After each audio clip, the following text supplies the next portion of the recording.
बिस्मिल्लाहिर्रहमानिर्रहीम। अस्सलाम वालेकुम नाज़रीन, आप देख रहे हैं ग्लोबल एनालिसिस और मैं हूं आपका मेज़बान मोहसिन राना। नाज़रीन, पाकिस्तान और मुत्तहिदा अरब अमारात के दरमियान जो इख्तलाफात हैं, जो लड़ाई, जो फड्डा इनके दरमियान चल रहा है, अब ऐसा लग रहा है कि इसमें मज़ीद अब इजाफ़ा होता जा रहा है। आखिर मुत्तहिदा अरब अमारात और पाकिस्तान के दरमियान लड़ाई क्यों है? क्यों इनमें जो इख्तलाफात यहाँ तक पहुँचे हैं? और क्या अब मुत्तहिदा अरब अमारात जो है यहाँ पे पाकिस्तानी नहीं जा पाएंगे? पाकिस्तानियों को इतनी ज़्यादा तादाद में, बड़ी ज़्यादा तादाद में मुत्तहिदा अरब अमारात से डिपोर्ट क्यों किया जा रहा है? और दूसरी तरफ नाज़रीन, मुत्तहिदा अरब अमारात के सीनियर जो तज्ज़ियाकार हैं, सरकारी तज्ज़ियाकार कह लें, उनकी तरफ से एक बहुत बड़ा इंकशाफ किया गया है कि अब हमने सऊदी अरब के ऊपर उजारादारी हमारी अब ख़त्म हो चुकी है। अब हम सऊदी अरब के इन्हिसार पर नहीं रह सकते। और साथ ही साथ इनकी तरफ से नाज़रीन अमेरिका को भी ख़बरदार किया गया है और बताया गया है कि अब अमेरिका के इन्हिसार के ऊपर हमें अमेरिका के इन्हिसार से निकलना चाहिए। अब हमें अपनी सिक्योरिटी या तो ख़ुद करनी होगी या किसी और के ऊपर जो है सिक्योरिटी का हमें बंदोबस्त करना होगा। तो इस हवाले से नाज़रीन कौन से मुत्तहिदा अरब अमारात के सरकारी ये तज्ज़ियाकार जिनकी तरफ से ये इंकशाफ किया गया है, आज की इस वीडियो में इसी पर बात करेंगे। आपसे गुजारिश है वीडियो को एंड तक लाजमी देखिएगा। अगर आप लोगों ने अभी तक हमारे इस यूट्यूब चैनल को सब्सक्राइब नहीं किया तो सब्सक्राइब लाजमी कर दें, साथ में बेल आइकन को दबा दें ताकि हर नई आने वाली वीडियो आप तक आसानी से पहुँचती रहे। दोस्तों, जैसे कि आप सब लोग जानते हैं कि मुत्तहिदा अरब अमारात और पाकिस्तान के दरमियान इख्तलाफात में इजाफ़ा उस वक्त हुआ जब ईरान की तरफ से मुत्तहिदा अरब अमारात के ऊपर बहुत ज़्यादा जो है हमले किए गए, बहुत ज़्यादा बमबारी की गई। और मुत्तहिदा अरब अमारात को लगता था कि पाकिस्तान जो है ये हमारी साइड लेगा, हमारी साइड लेके ईरान को जो है हमले करने से रोकेगा या ईरान को जो है हमलों की मज़म्मत करेगा। मगर पाकिस्तान की तरफ से नाज़रीन जो है ना सिर्फ ईरान की मुकम्मल तौर पर साइड ली गई या सिर्फ मुत्तहिदा अरब अमारात के साथ अरब मालिक की, बल्कि पाकिस्तान की तरफ से यहाँ पे सालसी का किरदार अदा किया गया और पाकिस्तान ने इस जंग को बंद करवाने के ऊपर ज़ोर दिया। और ये बात मुत्तहिदा अरब अमारात को नागवार गुजरी। मुत्तहिदा अरब अमारात को ये भी बुरा लग रहा था कि पाकिस्तान सऊदी अरब के साथ इतना करीब क्यों जा रहा है, क्योंकि सऊदी अरब और मुत्तहिदा अरब अमारात के पहले ही नाज़रीन आपस में जो इख्तलाफात हैं वो चल रहे थे। यमन को लेके इनके ऊपर जो यमन में दो ग्रुप बने हुए हैं, एक ग्रुप मुत्तहिदा अरब अमारात का है, दूसरा ग्रुप सऊदी अरब की तरफ है। तो यमन को लेके भी इनमें बहुत से इख्तलाफात सामने आए और सबसे ज़्यादा जो सऊदी अरब और मुत्तहिदा अरब अमारात में इख्तलाफात थे वो थे तेल की कीमतों और तेल की पैदावार को कंट्रोल करना। चूँकि ओपेक और ओपेक प्लस से जो मुत्तहिदा अरब अमारात बाहर निकला है, इनका प्लान ही यही था। ये सिर्फ अभी नहीं, ये तकरीबन गुज़श्ता 3 से 4 सालों से मुत्तहिदा अरब अमारात प्लान कर रहा था कि सऊदी अरब को हमने अब सऊदी अरब की उजारादारी जो है इस खिते में इसको ख़त्म करना है। तो ये ईरान जंग एक बहाना था और मुत्तहिदा अरब अमारात को मौका मिला और पाकिस्तान ने सऊदी अरब के साथ जो अपनी डिफेंस डील भी साइन कर रखी थी, तो ये भी एक बड़ी वजह पाकिस्तान और मुत्तहिदा अरब अमारात में जो दराड़, जो इख्तलाफात की वजह बनी थी। तो इसलिए नाज़रीन अब मुत्तहिदा अरब अमारात ने पाकिस्तान से अपने जो पैसे हैं वो भी वापस मांगे और पाकिस्तान ने पैसे वापस कर दिए।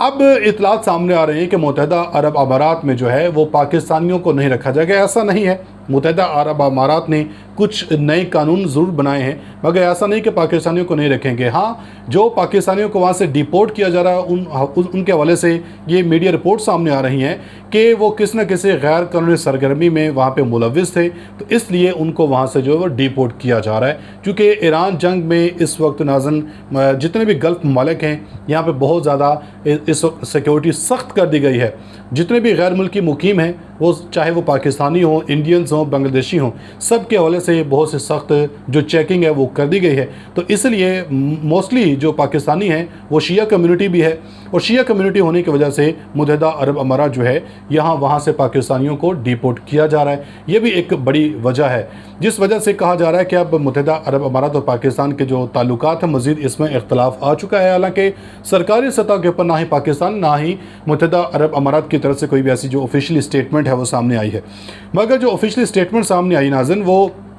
मुत्तहिदा अरब अमारात के सरकारी एक प्रोफेसर हैं डॉक्टर अब्दुल खालिक अब्दुल्ला, इनकी तरफ से नाज़रीन एक इंटरव्यू बहुत ज़्यादा वायरल हो रहा है। इस इंटरव्यू में इनकी तरफ से कहा गया है कि जो कुछ अब ईरान अमेरिका की इस जंग में سب سے زیادہ نقصان متحدہ عرب امارات کا ہوا ہے، اور متحدہ عرب امارات کو ہمیں لگتا تھا، وہ کہتے ہیں کہ ہمیں لگتا تھا کہ امریکہ کے چونکہ اڈے یہاں پہ موجود ہیں اور امریکہ ہماری حفاظت کرے گا، مگر ان کا کہنا ہے کہ امریکہ نے ہمیں بچانے کے بجائے انہوں نے اسرائیل کو پروٹیکٹ کرنے کے اوپر زیادہ فورس دیا، زیادہ فوکس رکھا، تو اس لیے اب ہمیں امریکہ کے اوپر انحصار ختم کر دینا چاہیے۔ امریکی افواج کی ہمیں ضرورت نہیں ہے، امریکی اسلحے کی ہمیں ضرورت ہے اور وہ ہم خرید سکتے ہیں، ہمارے پاس پیسہ موجود ہے۔ اور اس لیے ناظرین جو متحدہ عرب امارات کی طرف سے ڈالر کے حوالے سے بھی آپ سب لوگوں کو معلوم ہوگا کہ امریکی انتظامیہ کو پیغام دیا گیا تھا کہ ہمارے پاس ڈالر ختم ہو رہے ہیں، یا تو ہمیں جو ہے وہ کسی اور کرنسی میں چینی کرنسی یوان کے ساتھ تجارت کرنے کی اجازت دی جائے، نہیں تو ہمیں مزید ڈالر دیے جائیں، ورنہ ہماری جو معیشت ہے یہ مکمل طور پہ تباہ برباد ہو جائے گی۔ اور اس لیے ناظرین اب عین ممکن ہے کہ متحدہ عرب امارات جو ہے یہ اسرائیل کے ساتھ اپنا جو فوجی اتحاد ہے وہ بھی کر لے، کیونکہ اس جنگ میں ناظرین انکشاف ہوا ہے کہ متحدہ عرب امارات میں جو اسرائیلی آئرن ڈوم سسٹم ہے یہ بھی متحدہ عرب امارات میں تعینات ہوا ہے، اور نہ صرف یہ بلکہ اسرائیلی جو فورسز ہیں یہ بھی یہاں پہ پہنچی ہیں، اور امریکہ کی بجائے اسرائیل نے متحدہ عرب امارات کی زیادہ حفاظت کی ہے، اور اس بات کا جو اچھے سے معلوم عرب حکمرانوں کو ہو چکا ہے، اور اس لیے اب یہ امریکی انتظامیہ کو، امریکی افواج کو یہاں سے نکالنے کے اوپر انحصار کر رہے ہیں۔ اور ساتھ ہی ان کی طرف سے ناظرین یہ بھی کہا گیا ہے کہ اب ہمیں جو ہے متحدہ عرب امارات کو اب سعودی عرب کے زیر اثر نہیں رہنا ہے، اب ہم نے تیل کے پیداوار کو اپنے کنٹرول کے حساب سے اپنی مرضی کے مطابق ہم نے پیدا کرنا ہے، ہمیں کسی کی کنٹرول کی، کسی کے حکم کی جو اجازت یا ضرورت نہیں ہے۔ ڈاکٹر عبدالخالق نے کہا ہے کہ امریکی ماہرین ٹرمپ انتظامیہ کی پالیسیوں سے امریکی بالادستی کو ناقابل تلافی نقصان پہنچا ہے، اور مڈل ایسٹ میں واشنگٹن کی گرفت کمزور ہو رہی ہے۔ اسرائیل کی بیجا حمایت کی پالیسی سے ٹرمپ انتظامیہ کو پے در پہ جھٹکوں کا سامنا بھی ہے۔ اور ان کی طرف سے ناظرین یہ کہا گیا،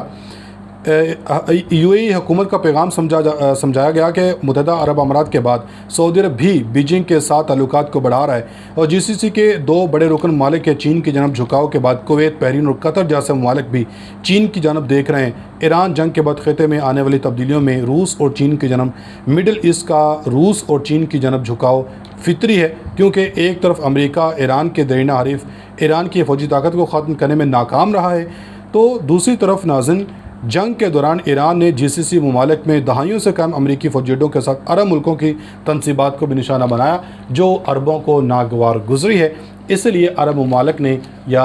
اب عرب حکمرانوں نے یہ فیصلہ لیا ہے کہ اب امریکہ کو خیر بات کہہ دینا چاہیے۔ اب تک اتنے اپنی فیڈ بیک کا اظہار کمنٹ سیکشن میں لازمی دیجیے گا، ملیں گے اگلی ویڈیو میں، تب تک کے لیے اللہ حافظ۔